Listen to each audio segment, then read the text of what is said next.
It's Wednesday, February the 10th at 1:04 p.m. Do you want to go ahead and call roll? Okay. Amanda Cox. I'm here. Okay. Barry Vest. Here. Caroline Sudlow. Here. And Dwight Vanderput. Not seeing, is absent. Okay, J. Michael Pisseur. Michael? I see him. I see him, but he's not entering, or he's I'm here. I'm sorry. okay.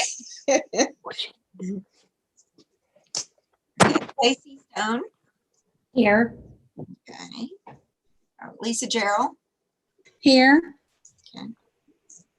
Linda McGinnis, I'm here.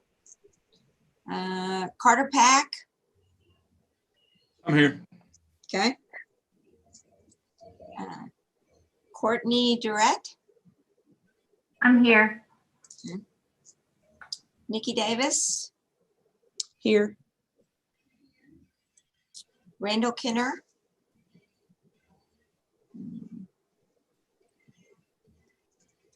Okay, Samantha Chittum is here. Here, sorry. And William Buddy Burkhart, who is not going to be here. He's going to be absent. Okay, we do have a quorum.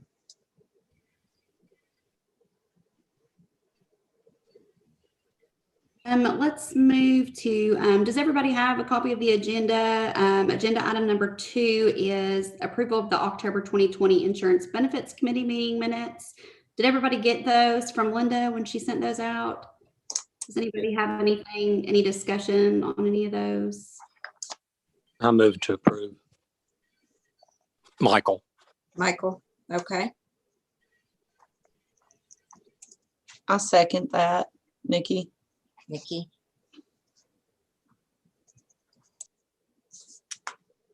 Okay. Linda, do you want to? Yes. Mhm. Sorry, roll call. Okay. Amanda Cox. Yes. Yes. Okay. Barry Vest. Yes. Caroline Sudlow. Yes. Okay.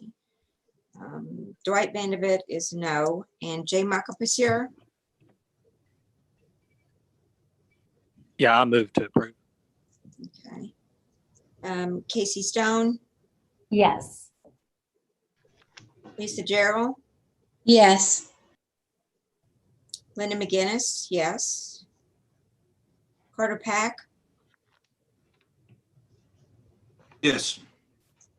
Okay. Courtney Durrett. Yes. Nikki Davis. Yes. Randall Kinner is not here. Samantha Chittum. Yes. Okay, and William is not here as well. Okay.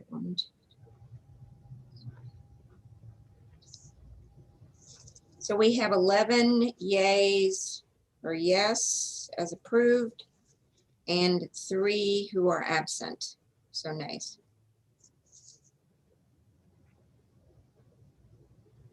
Okay, let's move. It's time to elect new officers. So we need to vote on chairperson, vice chairperson, and secretary.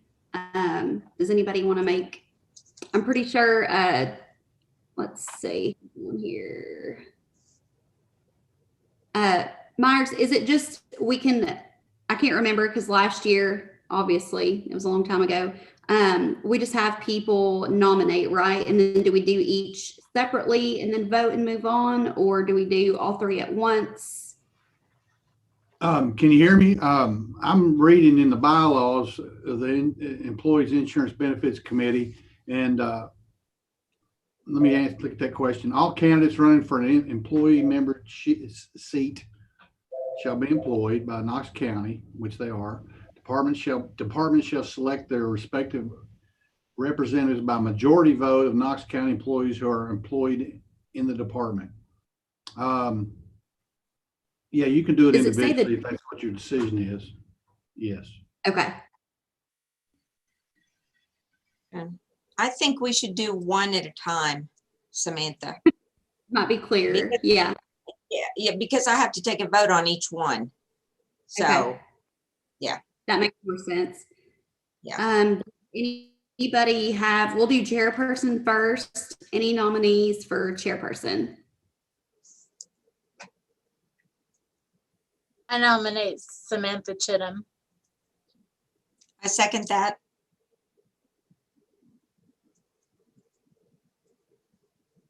And, Samantha.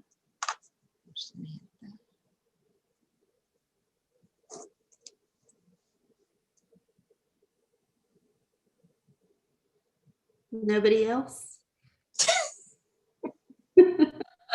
I'll second.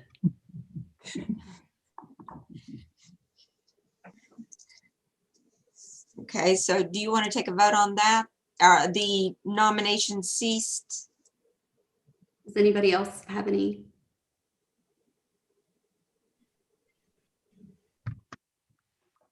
I don't see anything.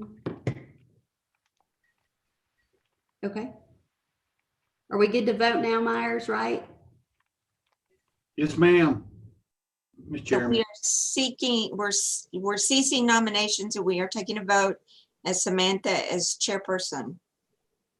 Okay, so Amanda Cox,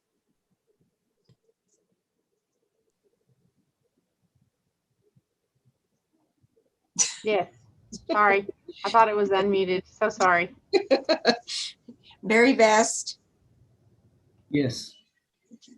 Caroline Sudlow, Yes. Dwight is not here, Jay Makapasir, Yes. okay. Casey Stone, Yes.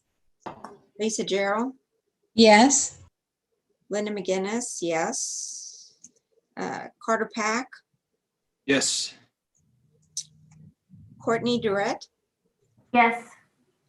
okay. Nikki Davis, Yes. Randall Kinner, Samantha Chittum, Yes. okay. And that is 11 to approve Samantha as chairperson. Okay.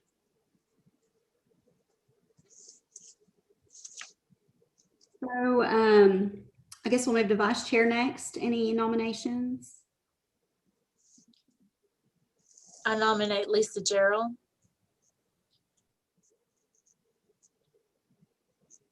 Okay, and I second that.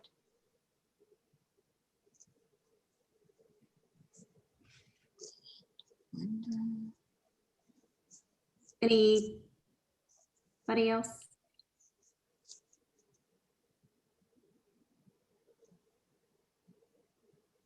No. Linda? Okay, so we're ceasing any further nominations of vice chair, and we're going to take a vote on Lisa Gerald as the vice chair. Amanda Cox, Yes, Barry Vest, Yes. Caroline Sudlow, Yes. Dwight Van Vet, Jay Makapasir, Yes. okay, Casey Stone, Yes. Lisa Gerald, Yes. okay, Linda McGinnis, yes, Carter Pack, Yes. Courtney Durrett, Yes.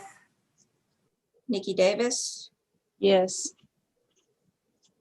Randall Kinner, Samantha Chittum, Yes. okay.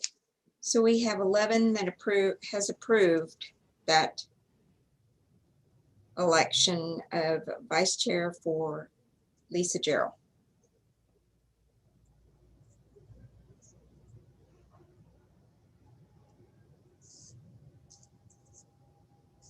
And then next is secretary.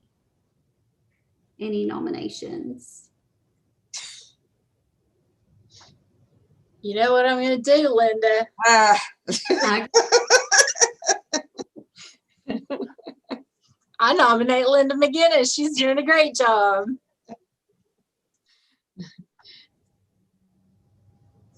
I'll second that. Okay, who was that? Barry. Harry? Okay.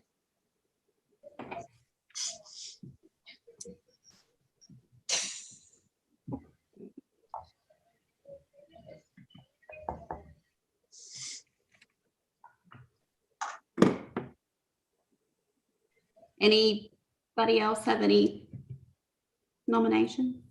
No?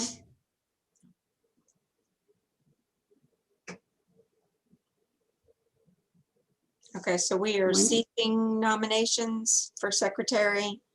And this is a vote on Linda McGinnis being secretary.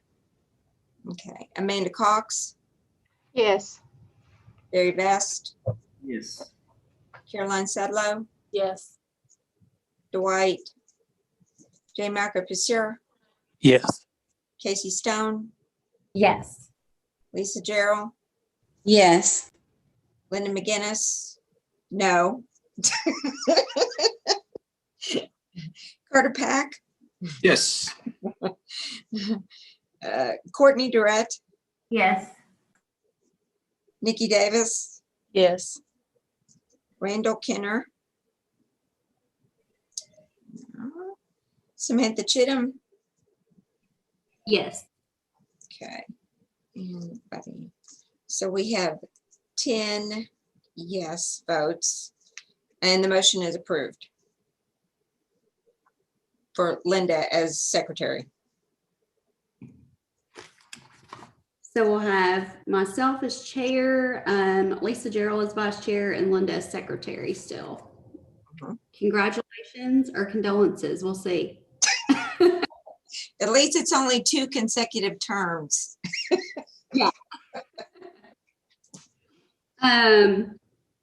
So let's move on. Stephanie, is Drew gonna lead or Amy gonna lead the discussion on the PBM discussion, the number 4 on the agenda? I'm actually not sure. I'm going to kind of introduce the item and then just let one of them take over, really. I've let them work that out. For this item, we don't necessarily have anything specific for the committee to vote on at this point, but we really wanted to go ahead and start a conversation and bring you all in on the discussion because this is a major contract that we procure. It affects our pharmacy benefit and might mean that we end up with a different vendor just depending on the response we get and the strategy going forward. So it's really important for us to include this committee in that process. COVID kind of took that away from us last year, but we just wanted to let you all ask questions, allow us to provide some insight that might be needed, and just make sure that we're constantly evaluating things and doing what's best for Knox County based on our data experience and where healthcare and specifically the PBM market is today, because it's always changing and it's really hard to keep up with sometimes. So some of you may already know them, but many of you are new to this committee and don't. So I'll jump off here and then let them take over. Trinity's new name is now BKS Partners. So I'll refer to them correctly as BKS Partners instead of Trinity, but I'll just let them take over and give you some more information on this topic. Real quick And then we can before go we, from there. this is Michael. Real quick before we do that, do we use the same PBM for work comp, or is that set aside through risk management? I'm not sure. They do their own contracting. I couldn't say for sure. I'd have to check with Okay. Evan on that. Okay, thank you. Last I knew we were, but Stephanie, like you said, check with Evan, it could have changed. I think we were as of like a few months ago, just because a workers' comp claim I was helping with, but I don't know. Well, I know our medical contract, they're not involved in that. So I'm assuming the PBM, they have their own contract, but I'll double check with him on that as well. It's my understanding where they contract separately for these. Yeah. So I'll let Drew or Amy take over at this point and give you guys some more information.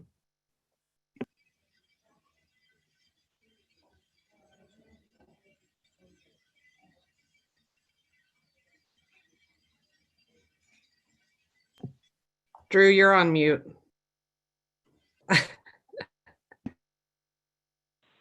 I called in. Can you guys hear me now? Yeah. So I had to call in. My laptop's not playing ball. So we still call ourselves Trinity, and I'm going to have a hard time getting rid of that. We started Trinity 16 years ago, and Amy Sullivan, who's on as well. What we do is not about us today, but to set some context. So we are benefit consultants or brokers. We use that term interchangeably.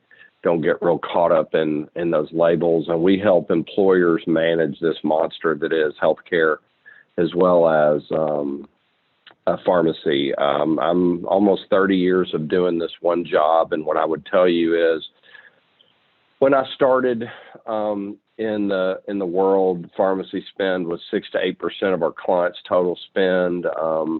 Now we have clients whose spend is in excess of 40 or 50% pharmacy. And that's not because the medical costs went down. So I don't want to act like that part. It's become a real problem. You guys are roughly a third of what we spend of our budget is on pharmacy.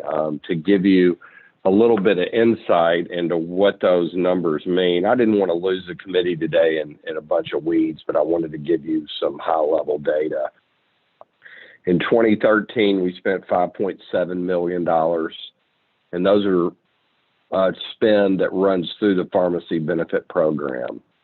If you go to the hospital, you could have some drugs that get spent inside medical. Again, generally speaking, this is everything in pharmacy. So 2013 was 5.7 million.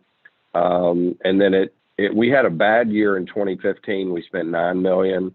In 2019, we spent 8.1 million. 2020, we spent 9.6.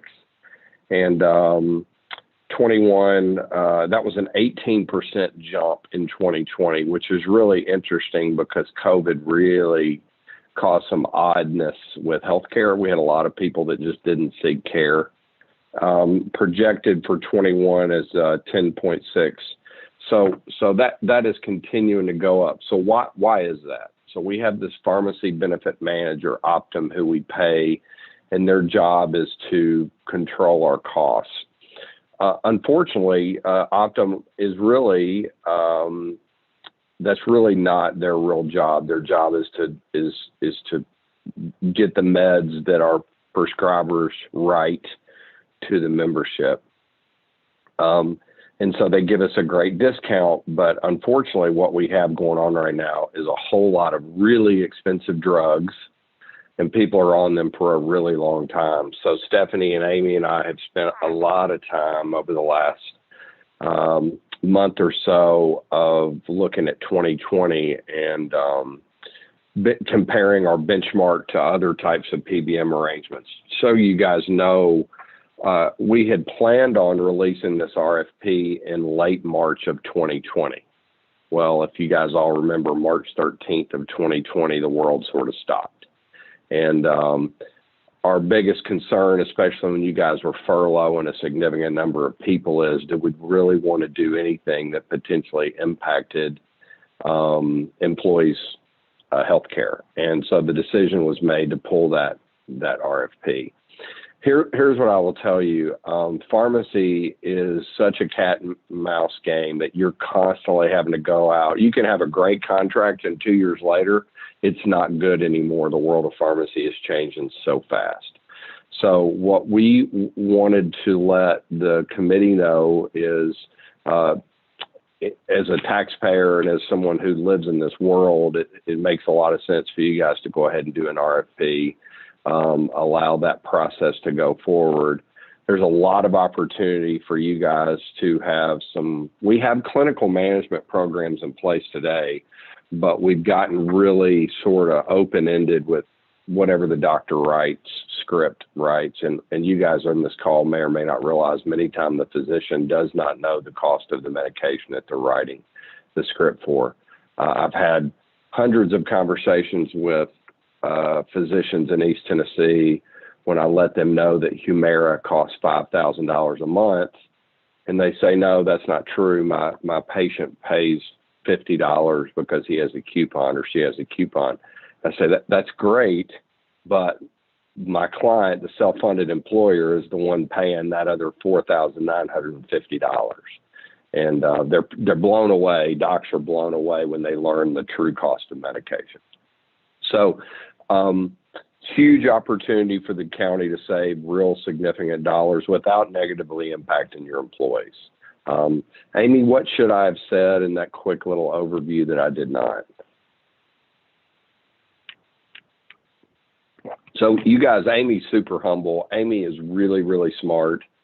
Amy lives in this world of data all day, every day, and huge help. We've also been fortunate to get to work with the county, probably going on 7 or 8 years. Super proud of the work that we have done. But this pharmacy thing, you really have to stay on it. You don't have to do an annual RFP, but boy, it's every year or two. Anything past 3 years and you're setting yourself up for a problem. Stephanie, what else should I have said? I think you hit the nail on the head, Drew. And, Drew and Amy know our group well. They've watched this kind of over the years. And when we talked before and said, I'm not in this by myself, these decisions aren't made lightly. We always go through a ton of data. We're looking at things that are showing us sort of the strategies we should be taking and the direction we should be going. So does anybody, I guess at this point, have any questions about the RFP process or maybe what this means or anything we need to discuss further? One thing, Stephanie, before you open it up for questions, because this committee is going to be super involved in this, we're going to get 2 different types of bids. We're going to get the traditional bid that we have today, and then we're going to get a pass-through bid, which is where today Optum, and you could replace the word Optum with CVS, you could replace that word with Express Scripts. Those are the big 3. They control 75% of the market. The 2 models that are out there are the big 3 Express Scripts model, where they generate their profit on a spread. What I mean by spread is they pay the pharmacist X for the drug, but they charge us Y, and they make a little bit of difference, that delta. And that delta can get really big. I don't want to minimize that. The second thing that we're going to look at, which more of our larger clients are doing now, are pass-through pricing, where the county pays a per member per month fee to the PBM, and then we get those drugs at the actual acquisition cost. So some of this is going to look hard on a spreadsheet. It's hard that you can't just compare apples to apples, because if one is a traditional model and one is a pass-through model, you'll see a fee that we've never had to pay before. In full transparency, I think the transparent model is in the long term better for you guys, especially being a public entity. You guys can really see every dollar that's going out and who's getting it and where it goes. So a little food for thought. If you guys get bored and want to Google transparent versus or transparent PBM models, that would be sort of to give you guys some education. It's super, you'll be able to fall asleep. It's sort of like Ambien, but for, reading. Yeah, That's what we do, man. I'll add, Who would have thought this was somebody's job to talk about this stuff, but here we are. I'll add too, part of the dilemma that we're in right now with the traditional model that we have is the lack of transparency. So, we have become a commodity to Optum. They're making money off of us somehow. We're not paying them those fees, but we're also not, that's kind of the PBM game at this point, and without any kind of legislation or anything forcing them to show certain information, it's really hard to tell how much money they're actually making on these drugs and what cost they should be at instead. And so these pass through more transparent PBM models, may be the better thing to consider, because what we've got now is a traditional model, and it's not working. It's costing us a fortune. The East Tennessee answer, I'll help educate you guys on how I help my clients look at this. It's not, the game is won in the PBM's world by this. It's not, so we've already identified that Humira costs $5,000 a month, $60,000 drug. Well, it's not if one PBM can get that drug for $4,900 versus another PBM gets that drug for $5,100. What we're really looking for is the PBM that keeps my member off Humira in the first place, because there's other less expensive drugs that get to the same clinical result. But because Humira is marketed so heavily, Humira last year spent $400 million in advertising, which is, you think about that. Why would they need to advertise a drug that's supposed to fix everything? The marketing is insane, and people are walking in and asking their doctors for Humira, and here's what the doctors say. Yeah, let's try it. Let's see if insurance will pay for it. Well, we're looking for a PBM that gets us great discounts, tells us exactly what we paid in a transparent way for that Humira. But then also, if the member didn't need Humira, we don't start on Humira to begin with, because typically once you start on those specialty drugs, you stay on them for a very long time. Yeah, and all of the highest costing specialty drugs, the names would look familiar if we sent you a list, because that's all the commercials that are out there. And it really speaks to the fact that they know what they're doing. Doctors, I've worked on the provider side in healthcare for a much longer time than the insurance side. And so it's interesting to be on this side now and seeing the other part of it, where I've been in doctors' offices and they really truly can't even keep up with the amount of medication that's out there themselves. They're practicing medicine. They get into routines. And like Drew said, their patients kind of come in and drive those conversations when they've heard about some new medication. And if they can go get a coupon for it and get it cheaper, it's an illusion that it's cheaper. It's not. It's kind of funny money is what we call it, because it's not really cheaper. Somebody's paying for it on some end, and whether the plan's paying for it or you all are paying for it, with us being self-funded, we're all paying for it. And so it's about getting the right drugs out there, having some transparency in this aspect, and then also, being able to hold the PBMs accountable. Do you think no matter which one we go with, ultimately, what kind of safeguards would they be the same if we did the pass through or the traditional, like how you have it now? Like Drew mentioned the Humira, and I know there's other multiple drugs where a lot of times you'll have to try X, Y, and Z before you get the Humira. But then I also know that, not saying anything negative about doctors, I know that sometimes they know how to put what needs to be put on paper to get the patient what they want, and ultimately, it'd be our members. But we want them to get it, but we want them to be able to know that there's other options that will work just as good, just as well for them. Yeah, that's a great question. So if you think about that, you brought up a really good point. So one of my clients is a large physician practice in Kingsport. They have about 1,000 employees, and they have 4 employees. Their whole job, that's all these 4 employees' job is to get their patients' meds covered by insurance. That's what they do all day. They know how to fill out the paperwork. They know how to check the box in order to get Humira approved. So there are some PBMs out there who have they say, look, that's fine, but we want to see the case notes. We want to see that this actual person actually has blood work that says they had rheumatoid arthritis or whatever. Because as an employer, my clients say, look, for $60,000 a year, I need somebody to check to make sure that this drug is really being dispensed. And by the way, Humira is incredibly strong. I would not want to be on it if I didn't really need it. So there's some, there's some safety issues as well. So Samantha, balancing that need of the employee, the desire of the doc to always prescribe the latest and greatest. Generally speaking, physicians like to prescribe the newest, hippest drug on the market because they're being marketed to. Those sales reps are coming in their office, and those sales reps are not selling generic drugs, by the way. There's no generic drug rep. That job doesn't exist. So they're pushing the high expensive ones.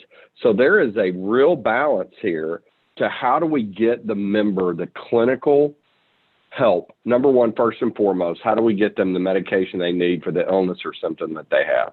Number two is how can we financially make the most sense for the county? And here's the where the rubber meets the road. If you take the same bucket of drugs that your employees took last year and we take them again next year, I don't care who your PBM is, you have not changed your math. You haven't paid less.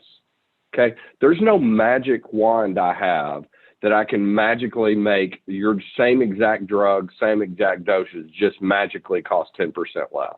It doesn't exist. And everybody's trying to fight that. Well, let's change PBMs, let's change this. Yeah, their list is going to look a little bit different than your list, but you're still going to end up at that 10.5 million. The key is how do we get the members on the right cost-effective drug? Now, I will go a little bit farther than I kind of wanted to. I don't want to get in the weeds too much. But your current PBM, they are in the distribution of drugs. So the PBMs also make money by distributing those drugs. So they have an inherent conflict of interest because when someone asks, can I get Humira? Well, if I make money when I distribute that Humira, I'm more likely to say, yes, you can get Humira because I have a profit incentive.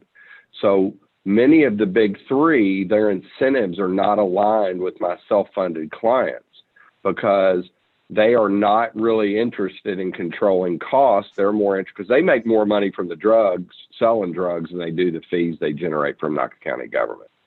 So I want this. I want the lowest, best deal we can get on the right medication for your employees and someone that does awesome service. Pick up the phone 24/7, go to Walgreens, go to CVS, go to Walmart. Somebody's got a problem. And there are plenty of PBMs that do a great job with that. Optum does a great job relatively on service, but boy, we sure seem to have a whole lot of expensive drugs that I know other PBMs probably wouldn't have approved.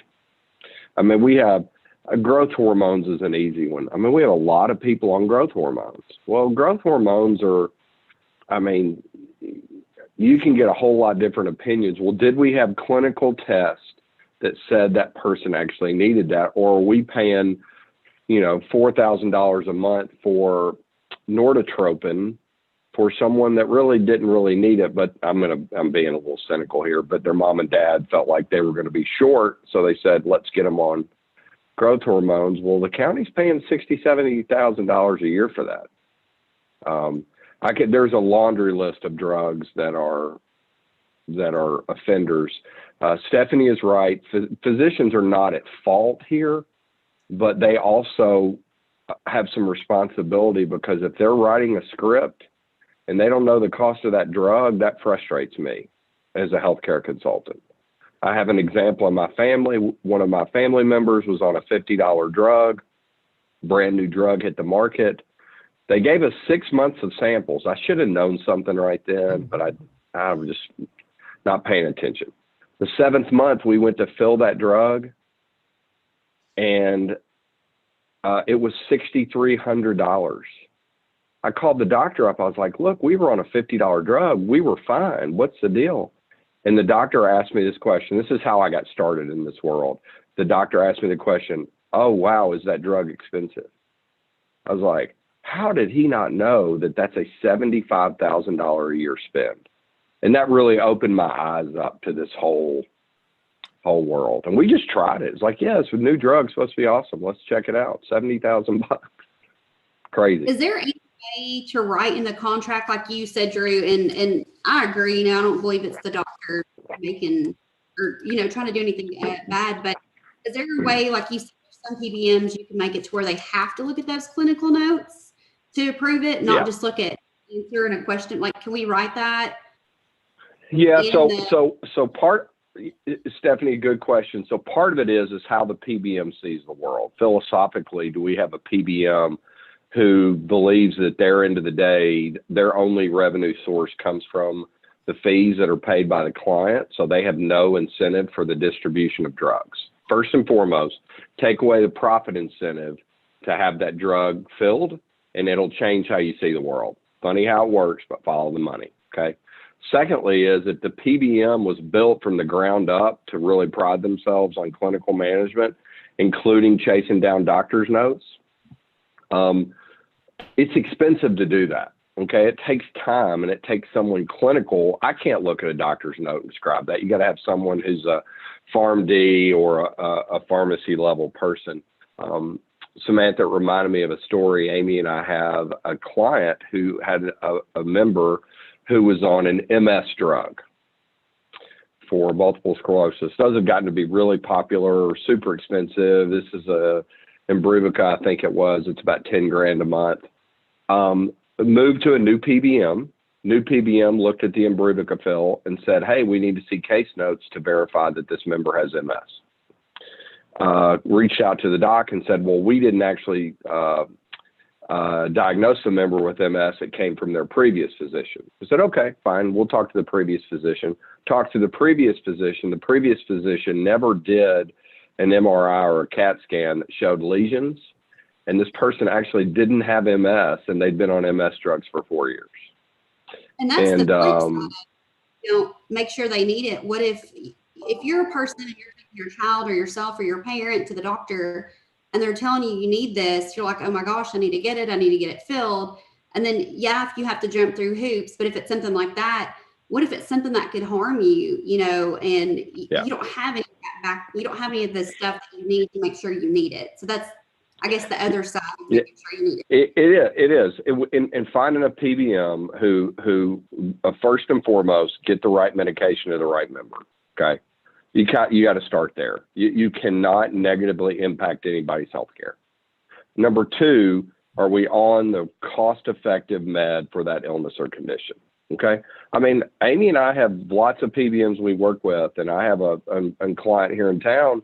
I got an email the other day, hey, unfortunately, your member is about to start on a $10,000 a month drug. We reviewed all the clinicals, and this person needs it, and it's going to be the difference in life and death for them.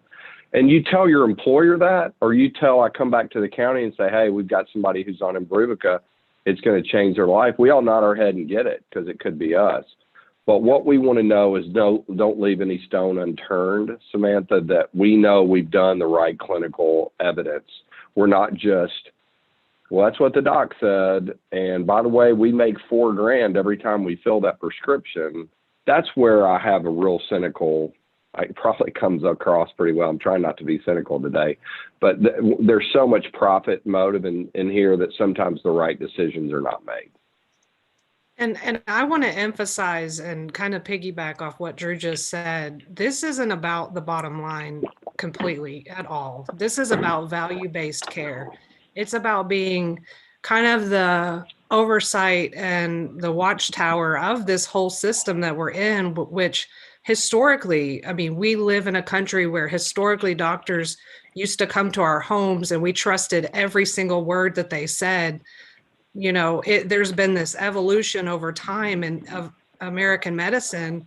And I get on this soapbox all the time with people about being engaged in your care, asking questions, because doctors are just humans and they made it through medical school. But the difference between an A student and a C student in medical school is their MD. There is no difference. You don't know necessarily always the doctor having the bigger picture of how much the drug costs, maybe relying on an old doctor's note. So this is about value and about making sure our members have what they need completely, and making sure that it's the right thing and the best thing that's out there for everybody. And that ends up in itself innately keeping our cost at a reasonable and manageable level, because when you're talking about value-based care, it's typically not the highest costing or most expensive treatment out there. So I do have one question. If there are other options, cheaper options for a particular drug, a generic version of an option, so even if a doctor prescribes the most, the newest version of it, but there are generic versions and they've never prescribed that before to the individual, they aren't made to try the generic version first?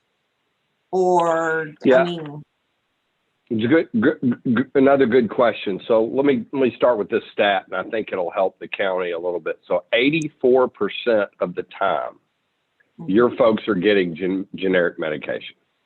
Okay. So we used to pat ourselves on the back when we got to 60% generic utilization. Wow, look how great we're doing. The problem is the drugs that are the biggest offenders, these brand new, latest and greatest, super expensive drugs have no generics available. Okay. There is no generic for Humira. All right. It does not exist. There's no generic really for Remicade. There's no generic for Enbrel necessarily that at that dosage and some of the, well, there's like, so I'm going to give it directly answer your question. So someone gets a metformin, which is a diabetic drug, which has been around forever, but they may get the XR version, which stands for extended release, because that doctor may write that XR. And so if the physician has written on the contract, dispense is written, then that changes our ability to edit that script a little bit. If a drug is generic available, even if they write the brand name, like Nexium's one I pick on, somebody gets a script for Nexium, you can go get a Meprazole, which is basically the same thing. It's the generic version. You absolutely, that's not our issue. 84% of the time, your folks are getting their generic drugs. The problem is, we have people, I wish I knew the number. I think we have about 100 drugs a year that we're spending $3 million on. Okay. It's a tiny fraction of the number of fills, but it's really expensive. I mean, we have people on drugs that cost more than $200,000 a year. wow. And it takes a lot of amoxicillin generic to get to that number. So this is really about clinical management on those really expensive medications. Mm-hmm. Did I answer your question, Linda? Yes. So things like Humira are so, well, they may be great for rheumatoid arthritis, but they're really difficult on your liver and your kidneys and things like that. And it just surprises me that somebody would just, jump into something and try it without trying absolutely everything else before trying something that. And this, Well, Linda's where we just put a lot of trust and faith in what our doctors say still. I mean, that's a still just kind of something that we do. And not everybody, but, I'm surprised at the number of people that really, truly just, because doctors have that kind of clout behind them, that education behind them, but this is a much bigger system. And we're still also in a capitalistic healthcare system, which I don't disagree with, but we have to kind of realize that people don't always have the same aligned interests to do the right thing when there's money involved. And the PBMs own the specialty pharmacy. So 30%, it's no surprise that the majority of our pharmacy spend is in specialty. They have no incentive not to fill those drugs.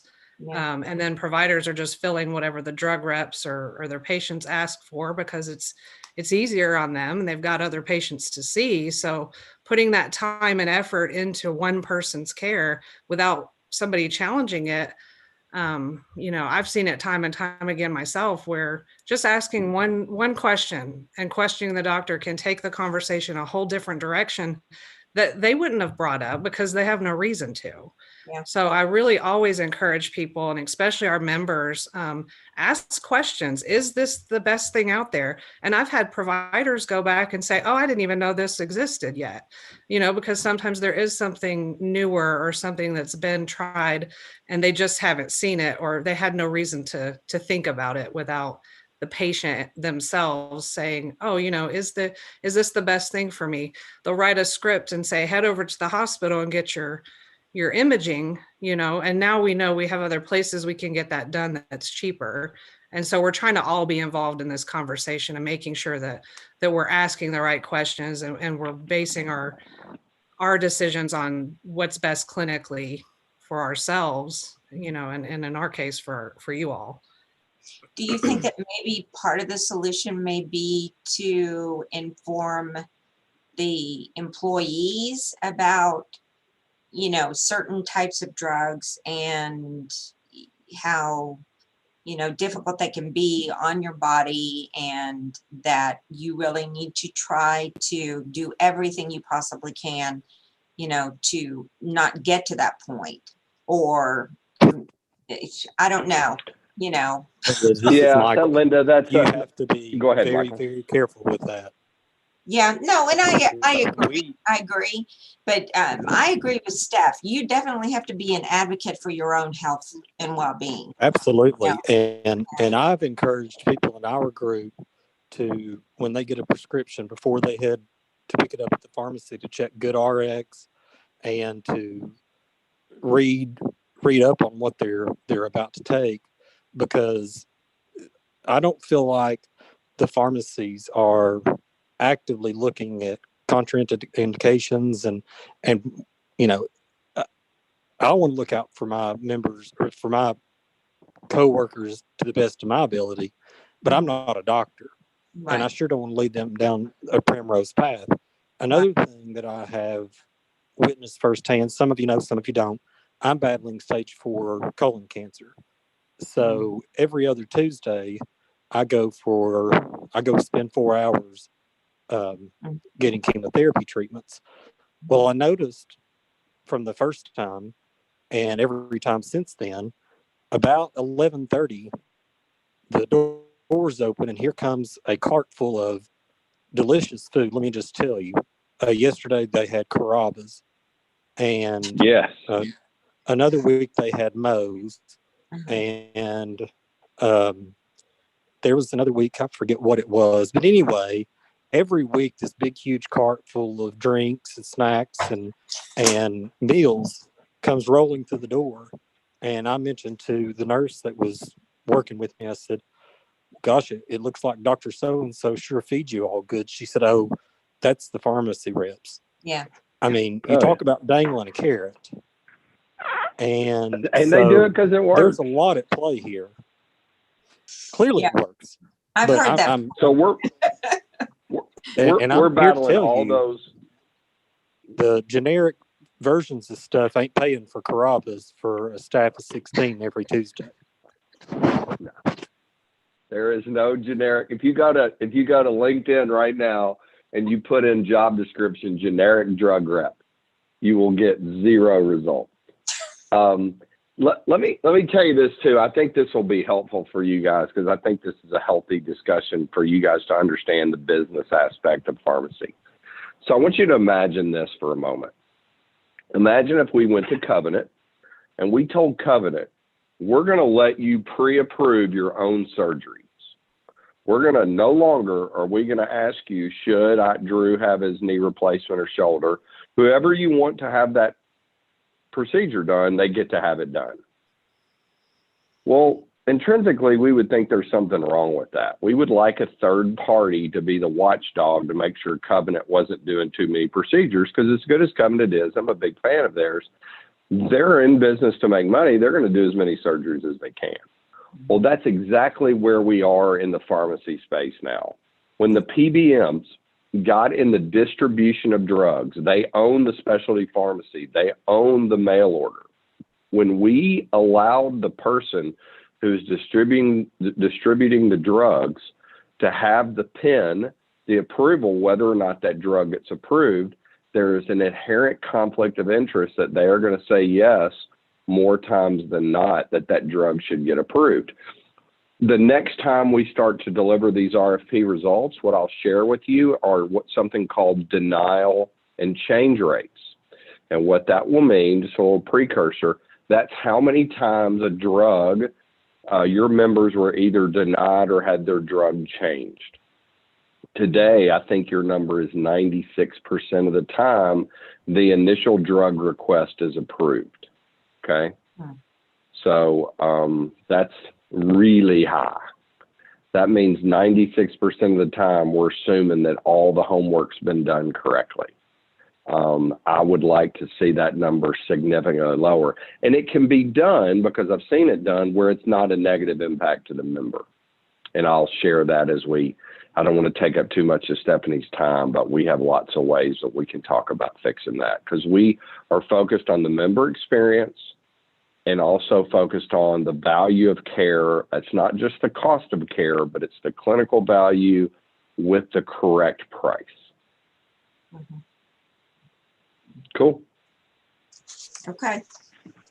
I have one thing though. I hear you about value and, both for the employer and the employee. But one of my coworkers in particular, her husband developed Crohn's disease very late in life. He lost a whole bunch of weight and was having a whole lot of problems. And of course, in typical man fashion, was very slow to go to the doctor and try to figure out what was wrong. And so he was in a really bad way by the time he got to the doctor. And the doctor tried several other options to try to get a handle on it, but they were so far behind the eight ball, it just wasn't working, and he was continuing to drop weight. And so they ended up putting him on Humira. And after several weeks, a month, 6 weeks, he finally started gaining weight again, and they got a handle on things. Now, when you've got an employee or a spouse or child who is in a situation like that, are we going to be telling these people, sorry, you're going to have to just tough it out until we get our review process together and get you on something that works? Yeah, good, really good question. So let me say this. Humira is an amazing drug. Okay, there's no doubt about it. It's a game-changing drug for a lot of people. But what's happened is when Humira originally came out, it came out for one indication, Crohn's and colitis, those irritable bowel diseases. And then they found out it worked for a lot of autoimmune diseases, such as rheumatoid arthritis, rosacea. Now one of the commercials is the guy wants to be able to wear his sleeveless shirt at the gym or the little black dress, and you can take Humira and you can do that. For a lot of people, Humira is absolutely the right drug, and we have PBMs that pay for Humira all of the time for those correct members, and the member you described sounds exactly like the member. This is not going to be where we want it, and especially people that are on medication today, we're going to recommend to the county that we grandfather people in for a certain period of time. But to directly answer your question, if there is a drug that your employee needs, and the drug is going to change their life, and there's not another drug that's going to do it, that's the drug your employee is going to be on. Now, it sounds like you're in the example, they tried a lot of different drugs. That's pretty normal, because some doctors, especially GI docs, don't want to start people off on Humira because it is really tough on their liver and things. But some doctors, unfortunately, primary care doctors will start people off on Humira for something that's not life-threatening. And what the situation you described, because I have a lot of history in our family of IBS and Crohn's and colitis, it is life-threatening. And so, no, the answer is very clearly, If your members need these drugs, they're going to be able to get that. And when we get closer down to the final 2 or 3 vendors that you guys will choose from, I want you guys to ask them those questions, because I'm not a rep for them. I'm an independent consultant who says there's a better way to skin this cat. But I can just tell you, we're not experiencing, Caroline, those kind of problems with our clients that had moved to the pass-through model. I don't want to throw the baby out with the bathwater. Yeah, we got a problem, so let's flip the whole, turn the whole thing upside down. That is not the case at all. Because I know Knox County, if we start messing with people's medication, y'all, every person on this call today's phone is going to ring off the hook.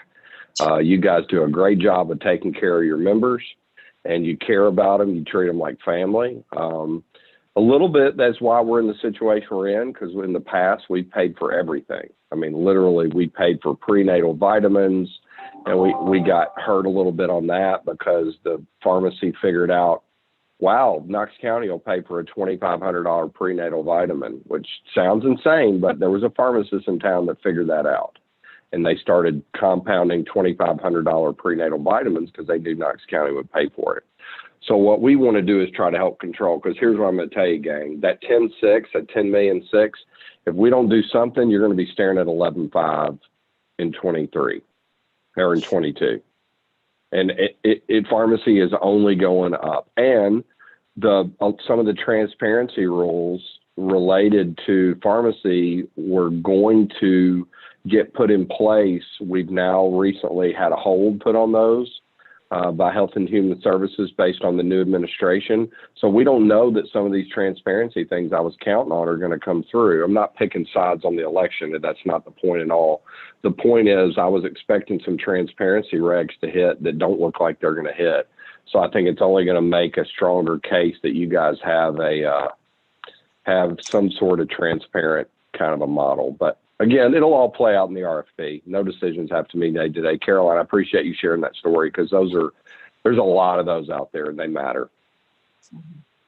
Yeah, and what our overall goal is to find that waste that's in our system and eliminate it, so we do have more funds available for people that actually need the really expensive drugs. We want to make sure that if somebody needs a unique drug that's new that costs 6 figures, we're not paying for some other drug that costs just as much that shouldn't even exist in our population. So it's a lot of work. There's a lot of challenges. This system is very complex, our healthcare system in general. And so, but I do think we're just at a crossroads where we're saying, are we going to continue with this traditional model with blinders on, or are we going to change things up a little bit and do what other people are doing that, in the education side of things, we know is working and has some back to it that really will hopefully benefit us in the future. But it's just really about eliminating that waste that's in there, and that allows those dollars to go towards paying for things that our members really actually truly need, no matter what the cost is.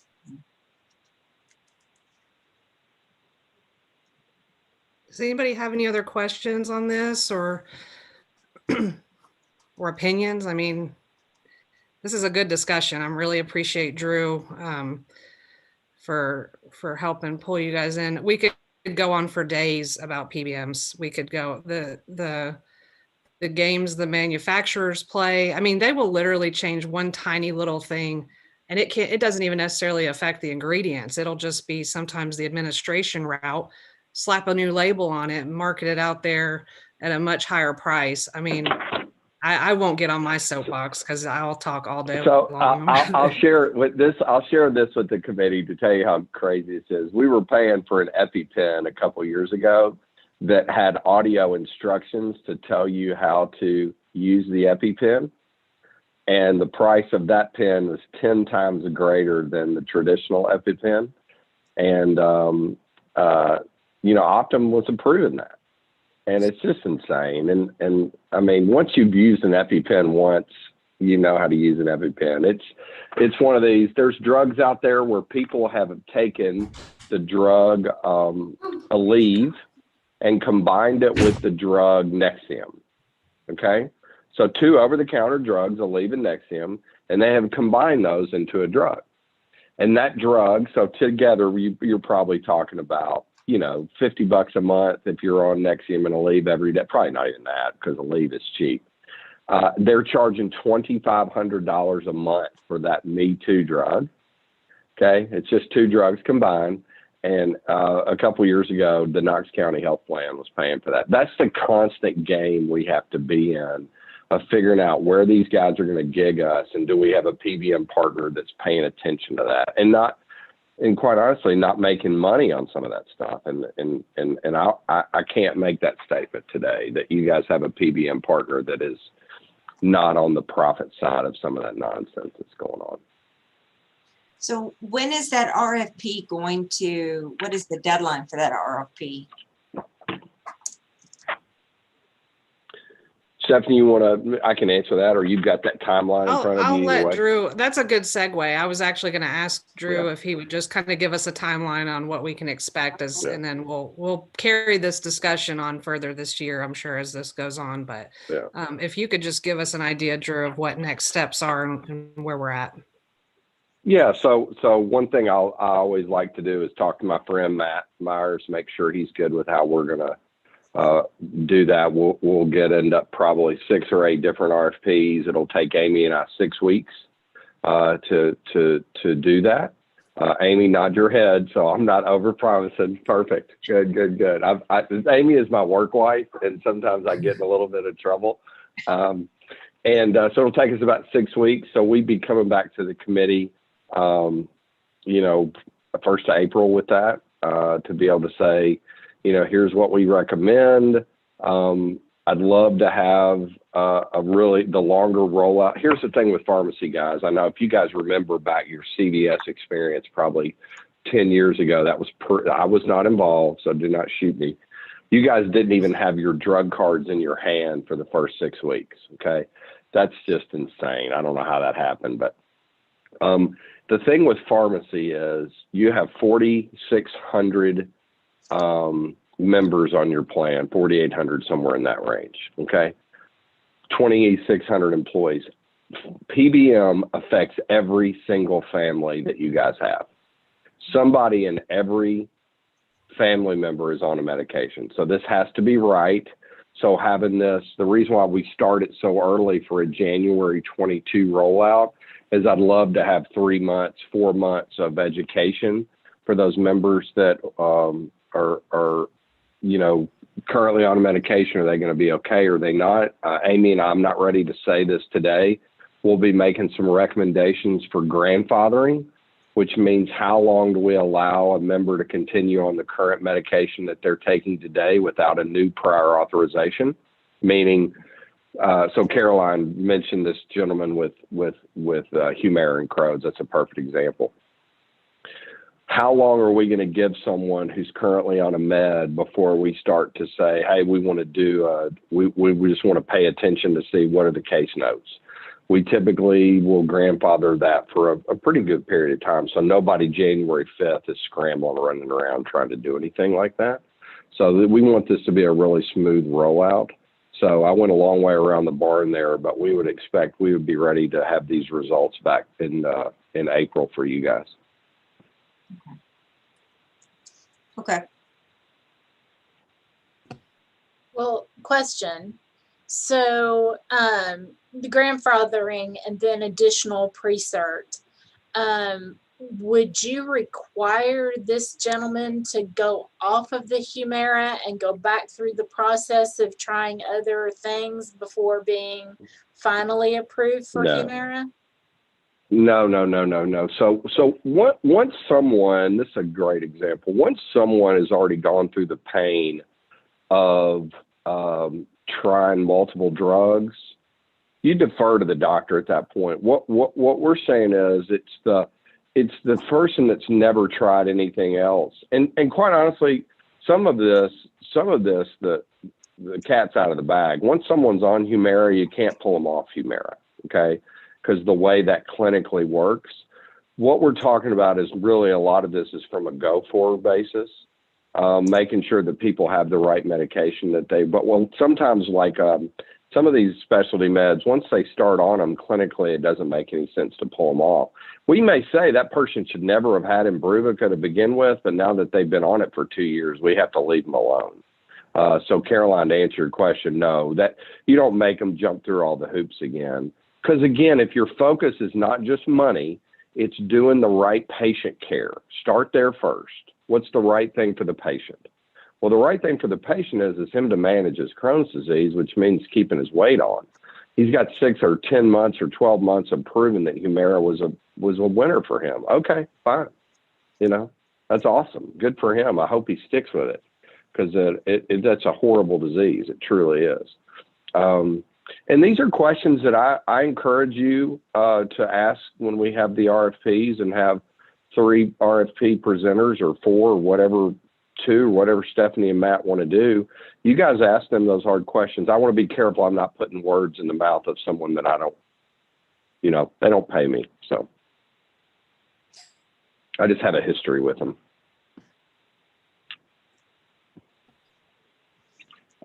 Yeah, thank you, Drew. Does anybody else have any questions? Or I think we've probably covered most of this without getting too far into the weeds, and at least opened up the conversation. And it is important for you guys to ask those questions that matter to you and to your population, so that we make sure we're covering all of our bases as we go forward. This is Carter Pack. I have a question. Not being super well versed in some of the stuff, the thought that I had is that when we talk to our people about this change and the need for the change, and you know the over prescription of the expensive drugs, and why our current PBM may have a dog in the fight they shouldn't, and so they're not totally objective. If we switch to where it is more cost effective and the value-based care, we are shifting to more generic prescriptions as should be. Is there going to be a change in the insurance premiums and what people are paying when they select their plans each year? I mean, are they going to see a reduction in their premiums? I mean, I feel like that question might come to me, and I have no idea what the answer to that would be. No. Well, this committee actually votes on premiums, so that may be a discussion that we have going forward, but I don't believe, I don't know at this point. It kind of depends on where we land and how we move forward. That's a larger conversation to have. There's not a direct yes or no, we'd be able to reduce premiums, because we're still spending that same, we're still spending a lot of money to manage this health plan and to provide this insurance. So our premiums are basically set originally, and we have reviewed them. We reviewed them last year with an actuary. So we take everything into consideration: medical claims, pharmacy claims, and then our member enrollments, how many dependents we have on the plan. So we have professionals who can look at that and evaluate that. And at some point that may be a conversation we have again. And we would bring that to this committee to vote and see where our premiums lie. So I guess to, in a roundabout way, hopefully answer your question, we're not going to be able to say definitively whether this will affect our premiums. We're going to say it's going to put us in a better place to have some reserve funds to manage this plan and not be wasting it and putting it in the pockets of the big 3. And to be fully transparent, because they own 75-80% of the market, even with some of your smaller PBMs, Optum may still be who has a hand in, because their specialty pharmacies what the drug runs through, because they own so much of that market. It's so hard to completely get away from them anyway. But that's a whole nother can of worms. I just think that it's important to point out to people that what we're trying to do is make sure that we're still able to provide the kind of service that you all need, afford this health plan completely, and then also be having a role in that clinical management and making sure that we're holding our healthcare providers accountable and our pharmacies accountable, and we're all part of that discussion and engaged and involved. Okay, thanks. Drew, do you have more to add to that? I don't even know if I answered Yeah. Carter's question. Yeah, no, you did. So Carter, let me say this to you. Part of this is going to sound like Washington speak. What I'm really trying to go for here is a reduction on the increase of spend.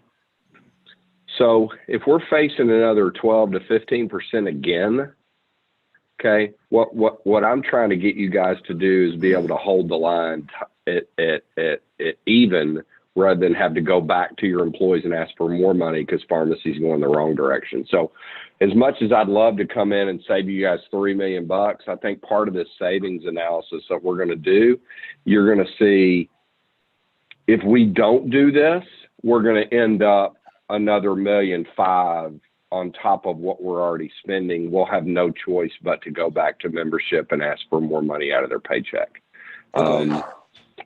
That's kind of what I was asking. I guess I misspoke when I said reduce. I'm thinking more of this is a necessary measure because the budget for the prescriptions is blocked exponential rate, that this is a necessary measure to continue to provide the benefits. Yeah, that's right.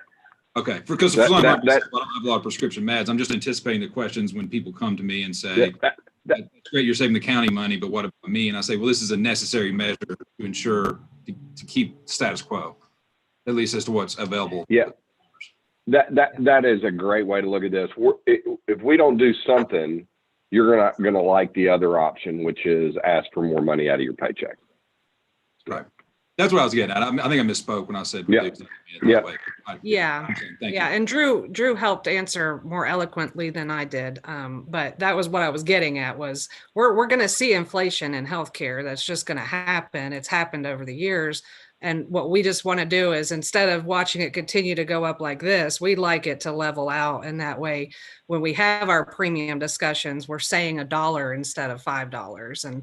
And that's where we need now. And sometimes, and that's the hardest part with all of this, is a little bit of disruption is necessary to make those kinds of changes. Because if you just stay in this hamster wheel that you're in and you want change, you've got to change something. And so that's just kind of the crossroads we're at this point with watching our pharmacy spend do more of this than we like, and really trying to steer it more towards that flatter line that we prefer to see. Okay, thanks. That's helpful. Yeah. And if anybody has any questions after today and you want more of a dive into pharmacy, I have a lot of education and background in this area. I'd be more than happy to, help provide some insight. I know this is not everybody's wheelhouse, and that in general is why sometimes in healthcare we also don't ask the questions to the doctor, because it's like, what do I know? But they're not opposed. They're providers. They want to help us. They want to know our concerns.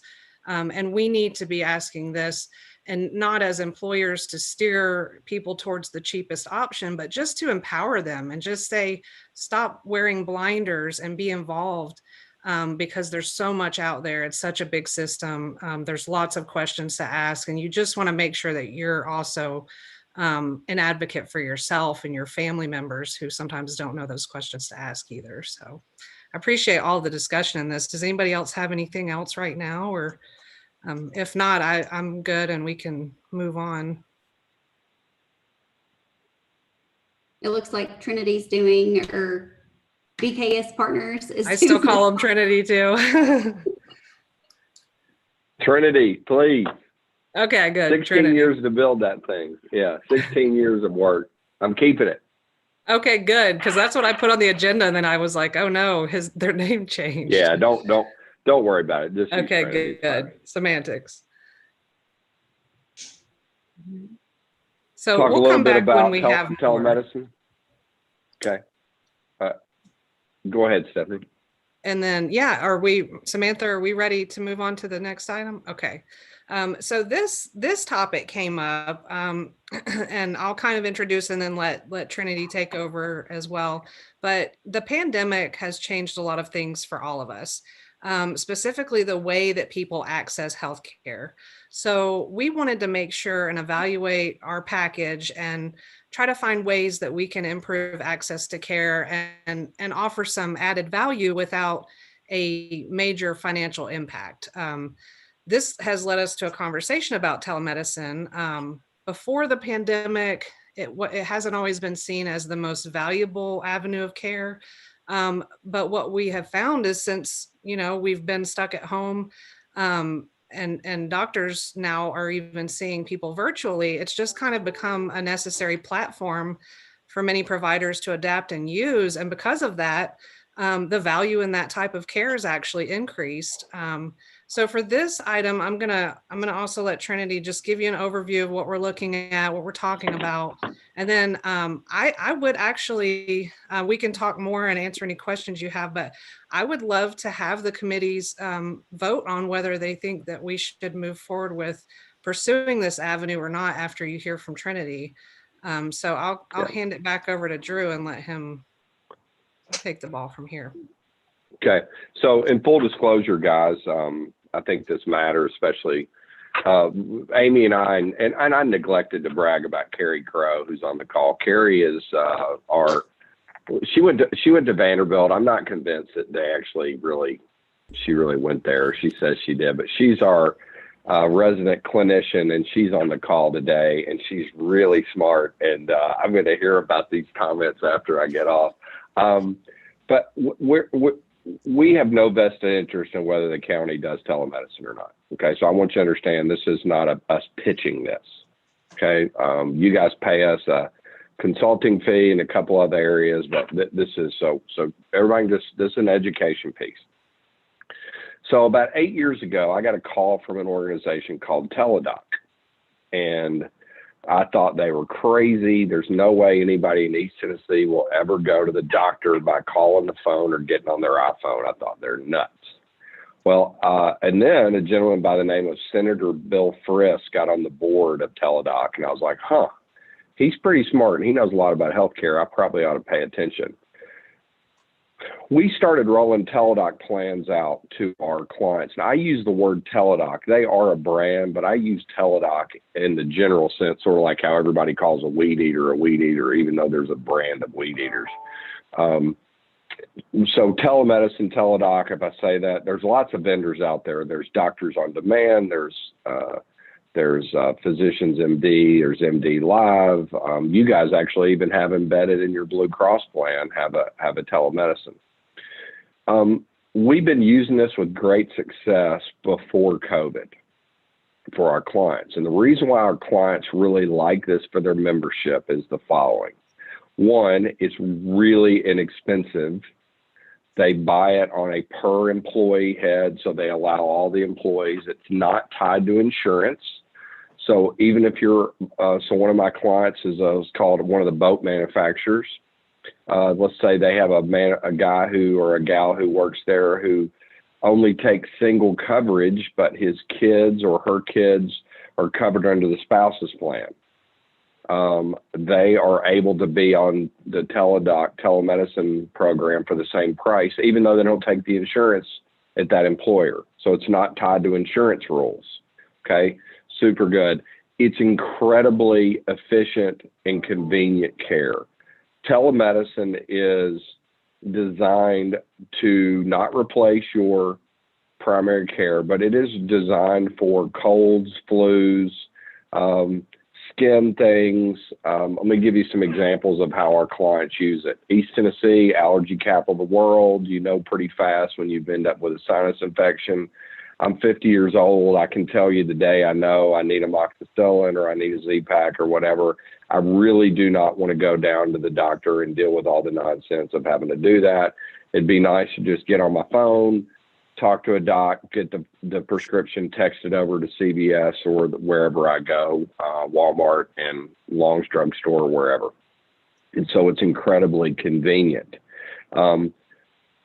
Simple things like you've got someone who's got a skin rash, they've got poison ivy. One just happened recently. One of our employees here at the office had pink eye. Took a picture with their phone, uploaded the picture to their Teladoc app. Doc says, yep, you got pink eye, I'll call the drops in. Member didn't have to take off work, super convenient, didn't have to figure out with the kids. So this is all pre-COVID. We love telemedicine, pre-COVID. Now, COVID has made it even more popular, and here's why. Nobody wants to go to the doctor and potentially be around a bunch of folks that potentially are sick with COVID. A lot of people are just not going, but we did not cure all of those ailments just because COVID hit. What Amy and I learned when we first started doing this is we had a copay attached to this program. You would pay 15 or 20 or 40 bucks. Well, what we found out was nobody was using it because nobody wanted to pay the copay. But if it was free, and I do not like the word free because Knox County would be paying for it in this example. If it's free that you can reach out either on the phone or through your app and get a call from a doctor, people are really likely to use it. The benefit is it's saving my clients money because every time that my client uses a telemedicine service, that means they didn't incur the cost that they would have spent had they gone to an urgent care, gone to a physician's office, or heaven forbid, go to an ER for something that's not really an emergency. Because you guys on this call may not know, it costs $1,500 every time you walk into the ER. That's what an ER visit costs. Okay. Well, if we can avoid a few of those, telemedicine pays for itself really fast. Now, where some of the confusion has now come out, now that COVID hit, a lot of our doctors in East Tennessee started performing telemedicine services because they were missing out on revenue because people didn't want to come into the doctor. So I'm not talking about, those are two separate animals. So Summit Medical Group now has telemedicine service. If you choose to use Summit Medical's telemedicine service, that's going to work just like your health plan does today, normal copay. All right, everybody with me? So what we're talking about is giving your employees, Linda, can you give Amy Sullivan access to screen share? Screen share. Okay, that's Rob who has to give her access. Okay. Rob, can you do that? Okay. Okay. Okay. So I had Amy put up a little slide. This is just a generic telemedicine. So maybe just leave it like that, Amy. You can request a consult from work or home. A doctor calls you back. It says 10 minutes. That's a little pre-COVID. It's really more like half an hour or maybe 50 minutes now. So this just is describing kind of urgent care. What are the common issues? Respiratory infection, allergies, bronchitis, cold, flu symptoms, skin problems, sinus problems. I will tell you where it's been super valuable for me personally is when I've been traveling and I can talk to a doc. You are talking to, by the way, these physicians are US based, board certified physicians licensed to practice medicine in the state that you are calling from. So if you happen to be on spring break and you're down in Florida, when we all get to go back one day, then that doctor is licensed in Florida. The state that you're residing in at that moment or that you're in at that moment matters. And what I was able to do that trip, my daughter was sick. We knew what she had, sinus infection. We were able to talk to the doc, took pictures of the back of her throat, FaceTime the doc. He looked at it. And then he said, I see the pharmacy that you picked in the app is the CVS on Bay Drive in Clearwater, Florida. Yep. They texted the pharmacy and I was able to pick my meds up in 45 minutes from that CVS. That whole experience took me about an hour, hour and a half versus had I normal vacation, your kid gets sick, you're spending a whole day trying to figure all that out and going to urgent care and things. So COVID has made this an even better benefit. And what Stephanie and I have been talking about for a while, the reason why Knox County hadn't done this, previous folks in the benefits department maybe had a little bit of a, hey, this isn't the best kind of healthcare. And I've never disagreed with that, but it's super convenient. We've now learned that telemedicine can be great healthcare versus not going or especially avoiding the ER. What we had talked to Stephanie about was we would go out if the benefits committee is interested, we'd be willing to go out. And of course, Matt in purchasing says grace on this. I always have to ask Matt, would he be willing for us to get 3 or 4 or 5 bids, come back to you guys and said, hey, is this something that the committee's interested in? It would be, we would get rid of our copay based doctor on demand physicians now. We're not talking until probably January. So this is a January of 22. I don't know that Stephanie and I officially agreed on that. But we just wanted to give you guys some education and talk about the value and the benefit and why we would do this. I had Amy put an expected cost on here of $100,000 in fees. The expected savings. So how do we save money? Well, it's real simple. When someone doesn't go to a commercial healthcare provider because they used a telemedicine provider, then that claim never hits the health fund. Okay. I think that number is going to be a lot greater than 125, but I didn't want to overpromise. This will end up being one of those benefits that you guys you get to give, and your employees will love it, and it doesn't cost the county any money. So I'm going to stop there. Amy, Carrie, our clinician, what did I medically say wrong, please?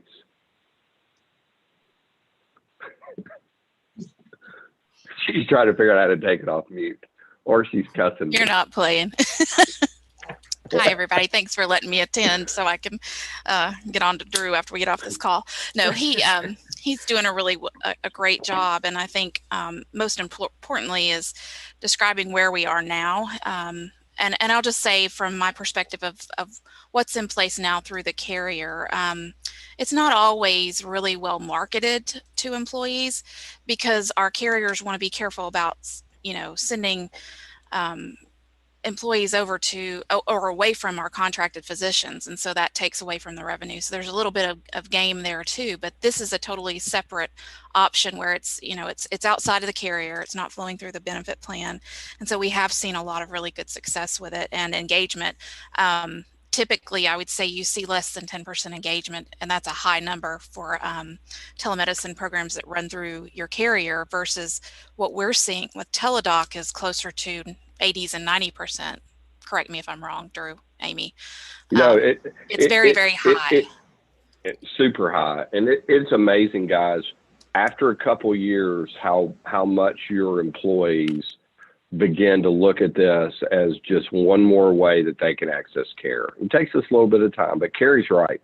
Blue Cross doesn't market this very much because they don't want to make it look like to the Summit medical groups that they're taking money out of their pocket.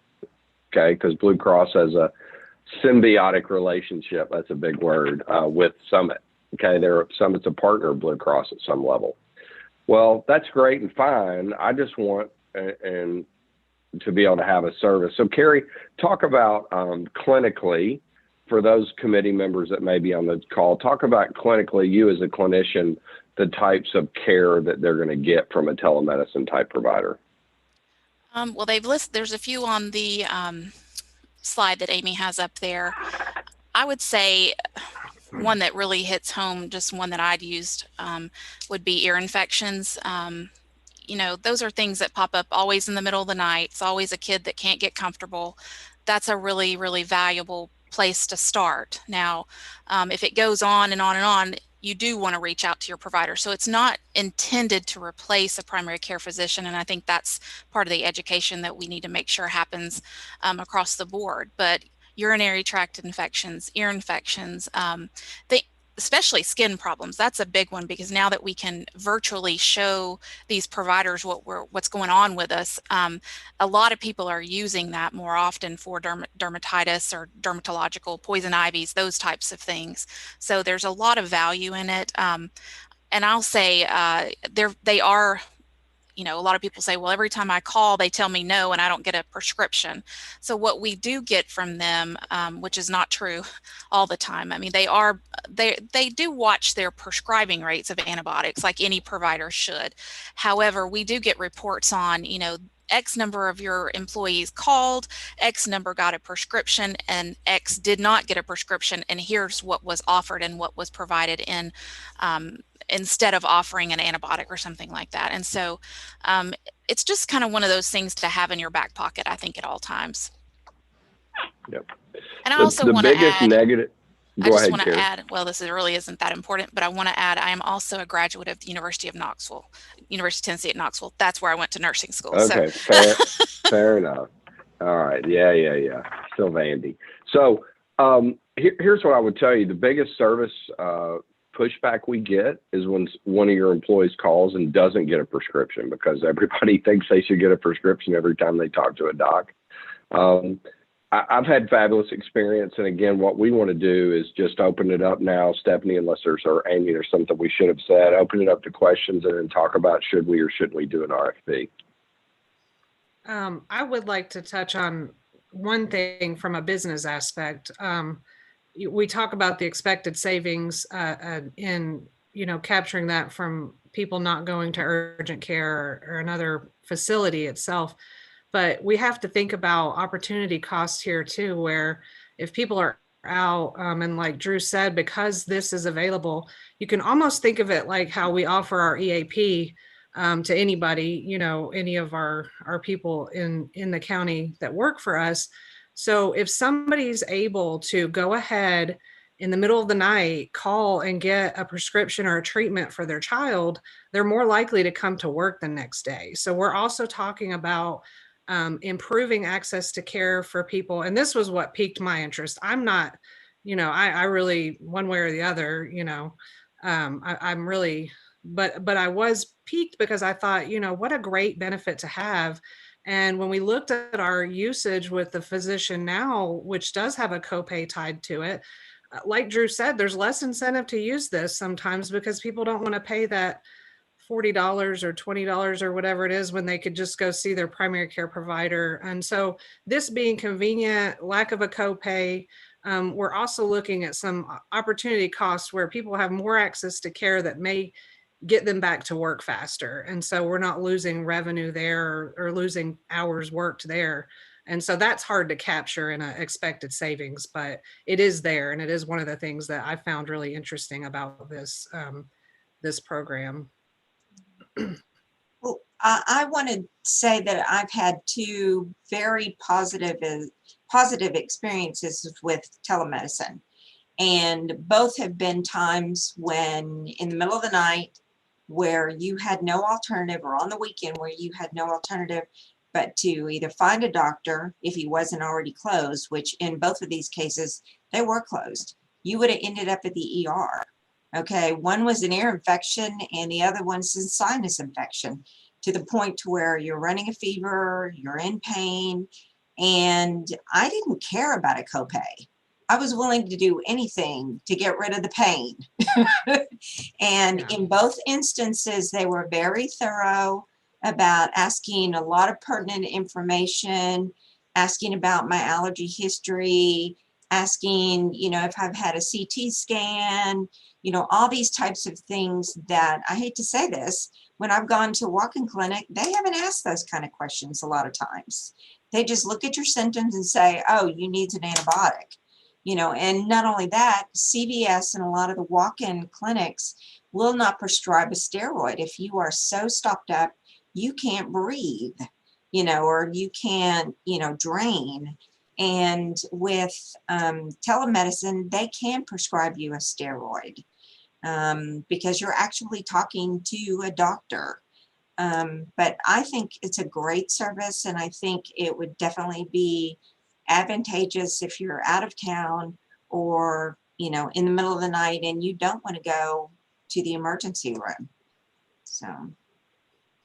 And people are using our physician now in that same way. And like you said, I've done it too. I've had my kid was an ear infection kid. So we always knew when it's telltale signs, and it's always that weekend or the time the doctor's closed. So I'm with you. I'll pay the copay. But what we have an opportunity here to do is think about adding a more broad value and really almost addressing an equity issue for people who don't make a lot of money, who a $20 copay really kind of, could break the bank. As crazy as that sounds, I've been a single mom, and $20 in 1 week sometimes would hit me. And it's like, and you do it when you have to do it. But this would just really enrich our benefits package and just give us something to offer. And so that was another reason it kind of piqued my interest in really elevating the package we're already offering by eliminating that copay and then expanding the number of people who are able to get access to this care, whether they're on the insurance or not, and really just looking at it in terms of not just the health benefit, but our population as a whole and what that means to Knox County if we're able to offer this and it's really not going to impact our cost. I don't know why we wouldn't. Stephanie, just another question, I guess. So this would be open to anybody that's a Knox County employee, whether they had the health plan or not. And it would be open to their dependents as well, or employees only. And then I'm assuming if you don't have a county plan, like if medicine was called in, obviously that would go under whoever you do have pharmacy coverage through, no copay. And then I can't remember if I heard it or if I'm just thinking it. It's 365, 7 days a week. Yeah. I know that was a lot of questions. No, Samantha, those are good. And I totally neglected to touch on the prescription piece. That's really important. Thank you. So let me address your questions one by one. Number one, to be open to all Knox County benefit eligible employees. Number two, and their dependents, whether they're on the health plan or not. Okay, that's super awesome because, go ahead. So benefit eligible. So if they're temporary part-time, like, no, it's just whoever's benefit eligible, correct? Today we are saying that we have some flexibility. Okay. I'm going to defer to Stephanie on how to do that. What we don't want to do is create an administrative HR nightmare of putting people on and taking people off of this a bunch. So I try to do a little bit of ounce of prevention, pound of cure deal there. But I think it's awesome that your children that may not be on the Knox County plan because maybe, single mom, maybe Stephanie, let's pick on you, mentioned it, maybe she had her kids on TennCare. And so they weren't on the Knox County health plan. They would still be eligible for this benefit. So it's really awesome. It's not tied to insurance, so it avoids those insurance rules. So let's talk about the prescriptions. So we have in the Trinity companies, we have probably 80 to 100,000 employees using this service or from one of these different vendors. And so I see the actual scripts that are written by these docs. Okay. They're all generic drugs. Nobody is prescribing Humira. It's not going to happen. Okay. They are low cost, cheap generics. Amoxicillin is probably the number one. Steroids is extremely popular. Eye drops, ear drops, those kinds of things. The second thing is these doctors are not allowed to prescribe any kind of narcotics or any kind of pain medication. So super important there. And I think it's helpful to understand who these doctors are. So there are doctors in Knoxville who work at Covenant who are contract employees, and let's say they technically work for Team Health. Okay. These Team Health docs are on Teledoc's call panel and they take calls on their days off or when they're not busy at work because it's a way they can make a little extra money. So these are physicians who are seeing patients already all day, every day. They just do this for extra money. I hate the phrase Uber for doctors, but there's a little of this Uber for doctors model in this. The first time, I know Stephanie's laughing at me. The first time I called one of these guys, I said, I walked through, my daughter's sick. I said, so tell me what you do for a living, because I didn't trust. I mean, I'm talking to somebody in California or wherever. And he said, well, I'm a doctor. And I was like, you're right, I understand that, but where do you work? He said, well, I'm a partner in a pediatric ENT office, and today's my day off, and I'll take 6 or 8 of these calls and just wait for me to make extra money. This guy happened to be way overqualified to be helping me, but this is a way they make extra money. So that being said, we've had some, you got 100,000 employees that are using the service. You've had some bad experiences because, as we all know, not all doctors have the greatest bedside manner. But it's been more positive than negative. And again, my belief is it's worth the county to explore if this is something you guys would want to add. But there's got to be more questions from the group. But that was some good ones, Samantha. Thank you.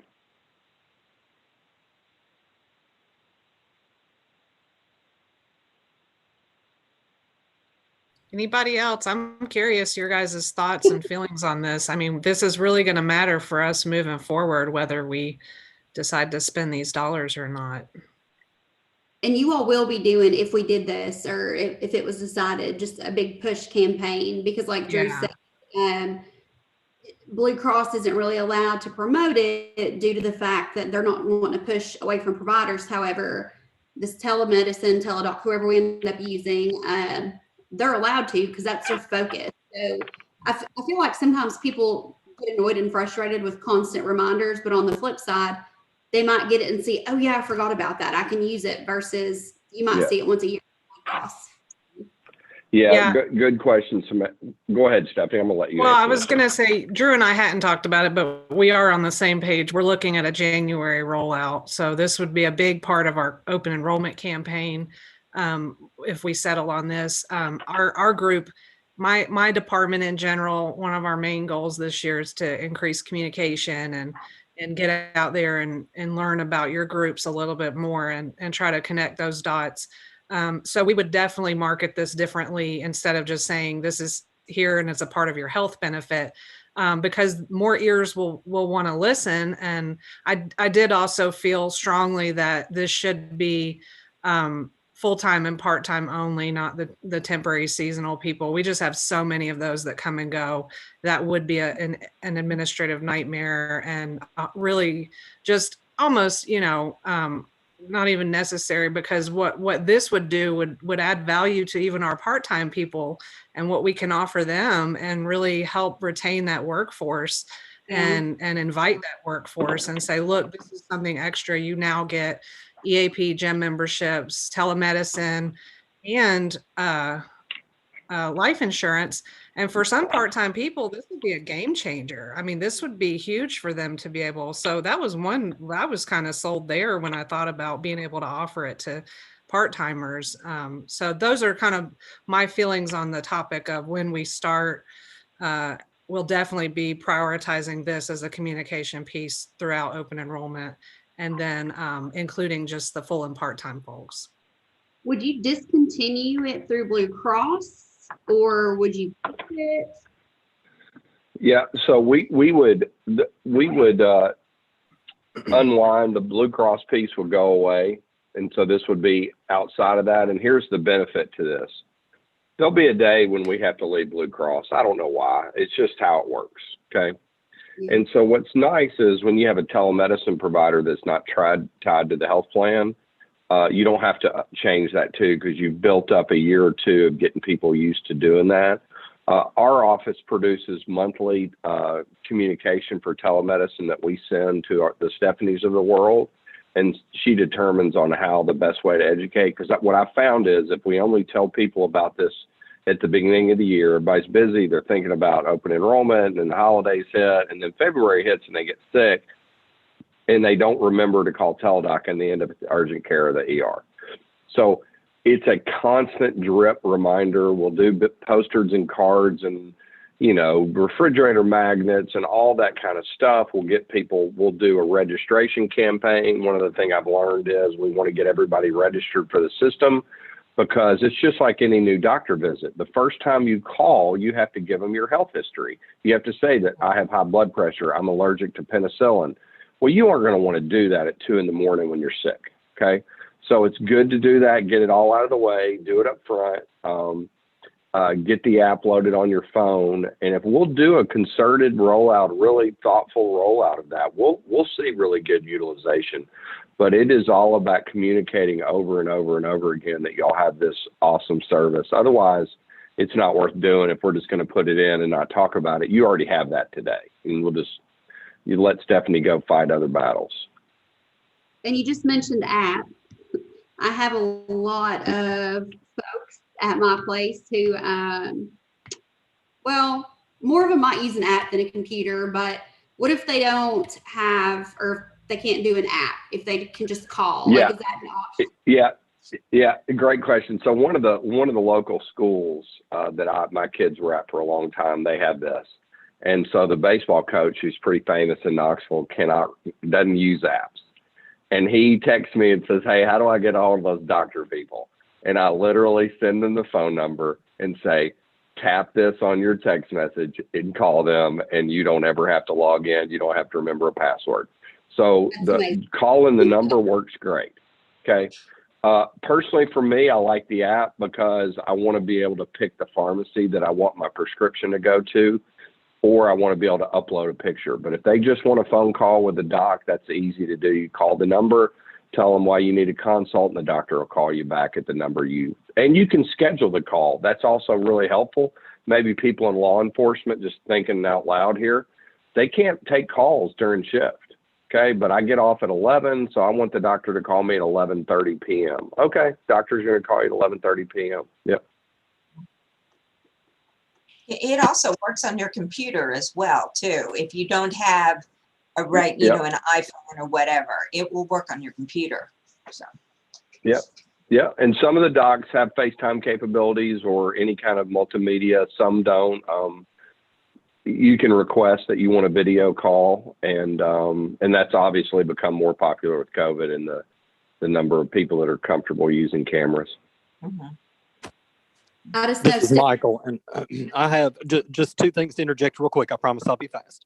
I think it's important if we do this that we communicate to our membership that this is for acute and recurring types of things. If it's a new condition, they need to be very cautious about. I mean, that's a PCP kind of thing. If it's an earache and your kid's prone to earaches, if it's a UTI and your spouse is prone to UTIs, if it's poison ivy, that's pretty obvious. But I can tell you from experience that part of my journey included this telemed thing. And I described my symptoms and all that. One of them offered some diet changes and that helped a little. The other wrote a prescription for Linzess, which was incredibly expensive and did not work. And then at the end of the day, found out that could have been bad.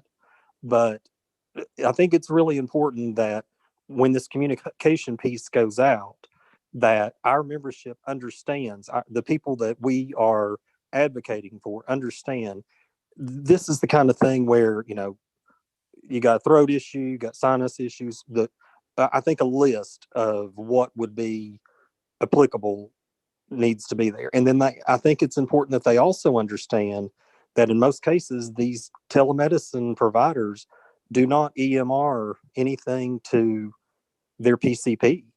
It doesn't show up. So some may do that. That may be something that we can contract, something we can consider. But those two key pieces, I think, are important to communicate. Thank you all. Yeah, that's a great point. There is no communication, even if you say that you want your visit sent to your PCP. It just doesn't happen. And this is for acute stuff, and I can't agree more. This is not designed to replace your primary care physician. This is a convenient access to care, things that you would go to a walk-in clinic for is the way I really describe this. If you would go to a walk-in clinic on Kingston Pike, then using a telemedicine provider is the first step, but using them as your primary care doctor would not be smart.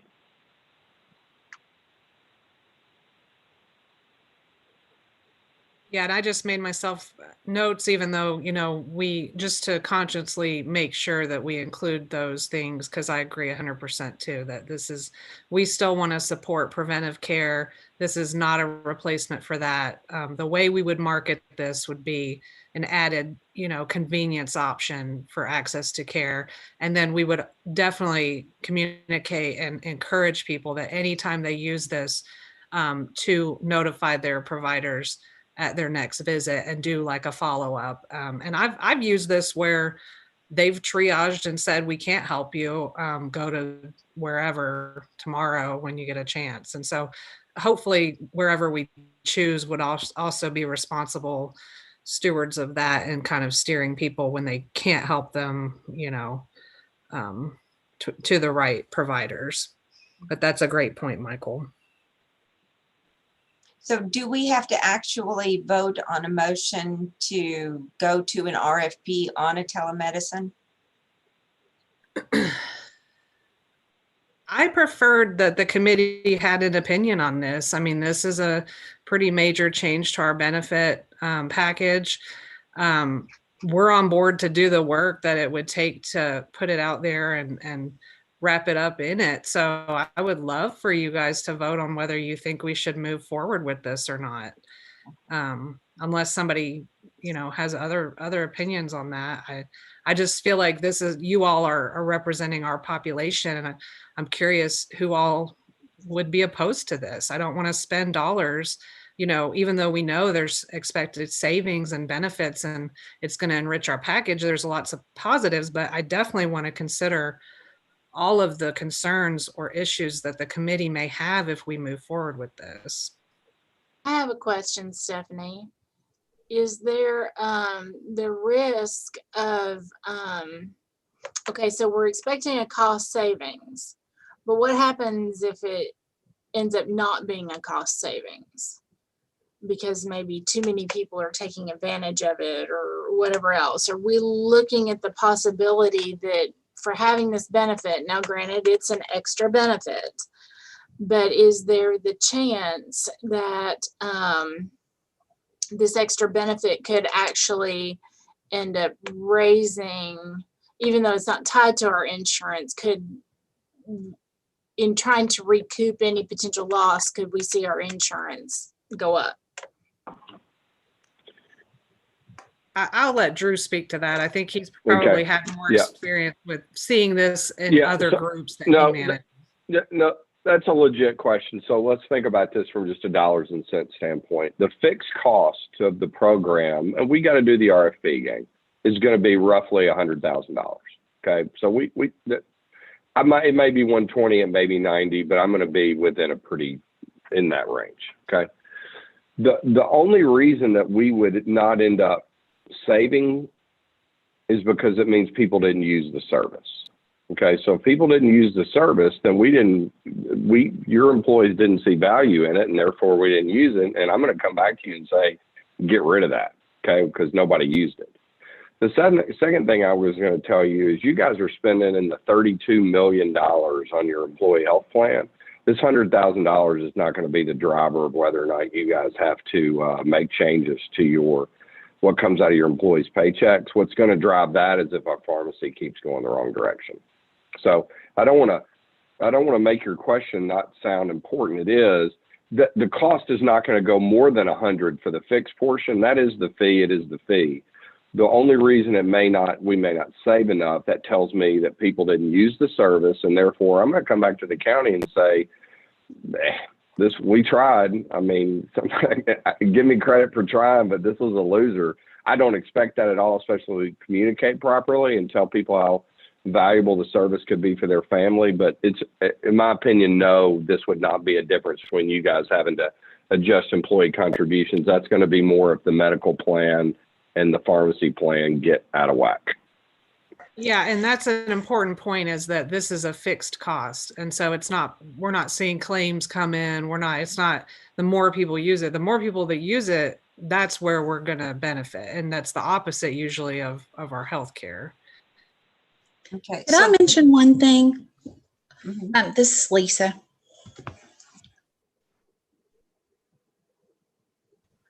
Yeah.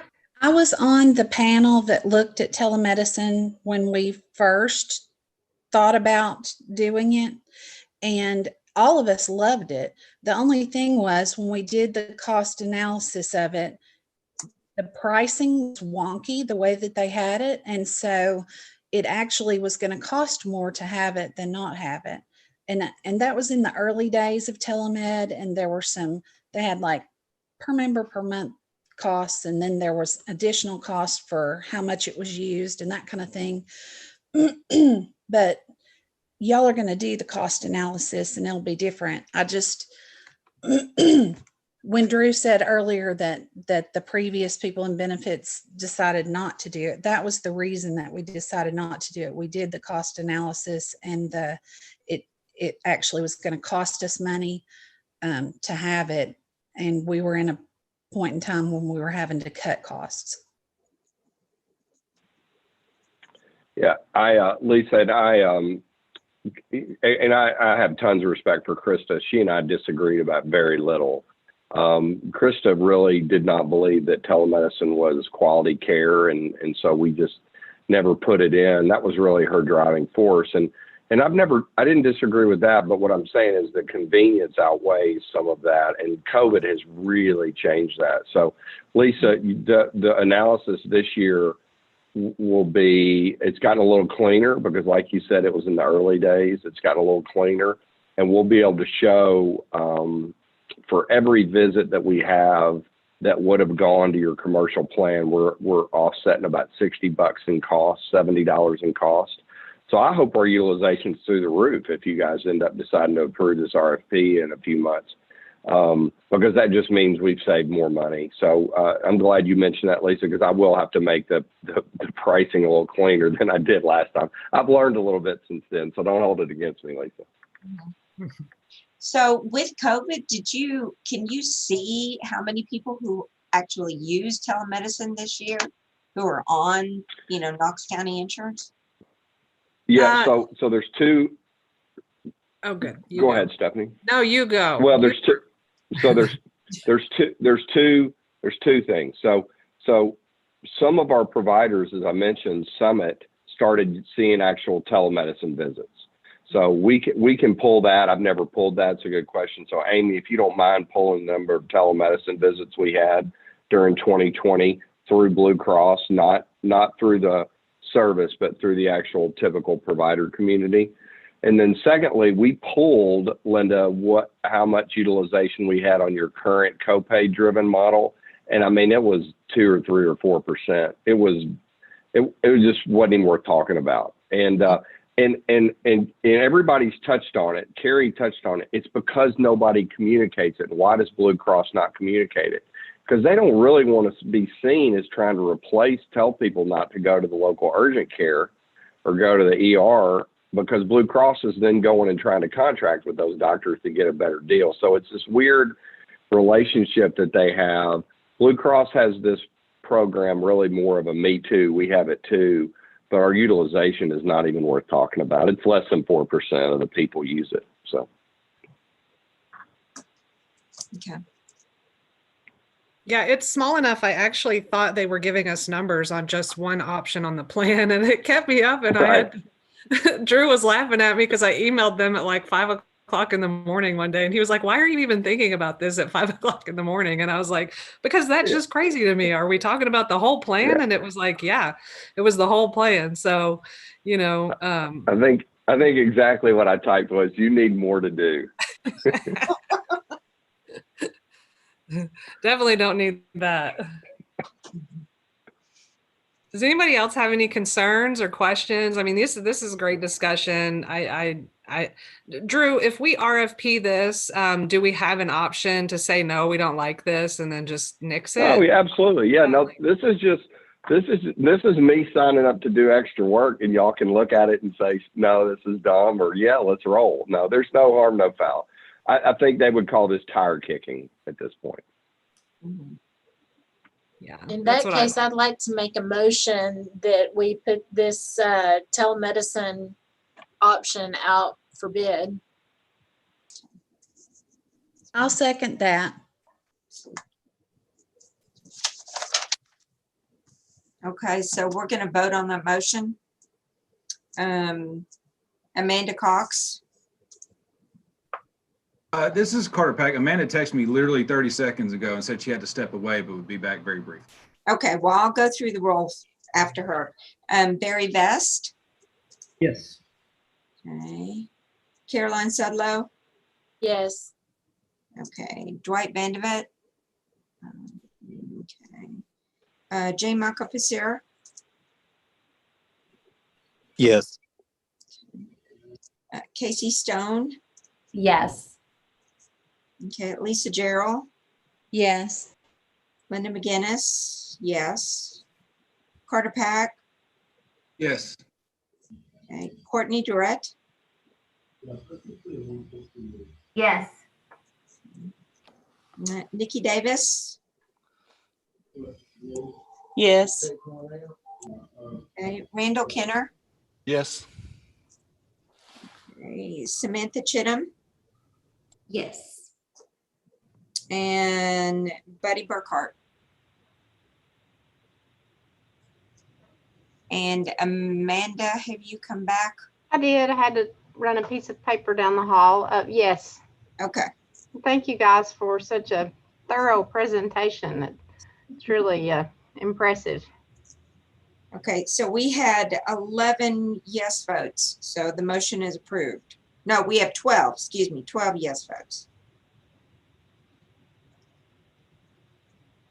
Thank you guys so much. I don't always want to make all of these decisions myself, and so I do want to publicly say to our Trinity partners, thank you, because I have put them to work more than once, and they have shown up, and they show up with more than I expect. And they know this group, and they provide excellent advice to us, and they support me in a way that I could not do this job without them. So I really thank Drew and Amy and Carrie. Amy's my work sister, so we've gotten really close lately. And I mean, it's like I just kind of even sometimes throw out there, oh, this is what I'm thinking, and they come back with way more than I expect. So I just want to publicly say that my appreciation for them is beyond even just these two items, and they're supporting us behind the scenes and giving us all the tools that we need to do all of this. So thank you guys for really being thorough in this, and we'll keep the committee posted as we move forward with all of our RFPs, and we'll bring them back when there's more to discuss. But I appreciate the committee also for some good conversation today. So motion to dismiss.